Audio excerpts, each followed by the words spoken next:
تناقلت العديد من الصفحات بمواقع التواصل الاجتماعي صورة عبار عن رسالة إلكترونية تكشف طلب مدير شركة بالمغرب من فتاة ممارسة الجنس معه قبل منحها وظيفة بالشركة التي يديرها.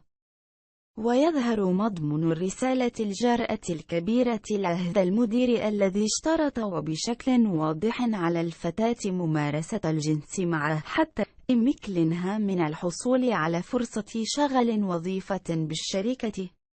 وتفاعل آلاف النشطاء مع الرسالة، حيث طالب جميع المصالح الأمنية بفتح تحقيق لإيقاف هذا المدير الذي استغل حاجة الفتاة للوظيفة ليقوم بمحاولة ابتزازها بممارسة الجنس معه، في حين عبر آخرون عن أسفهم الشديد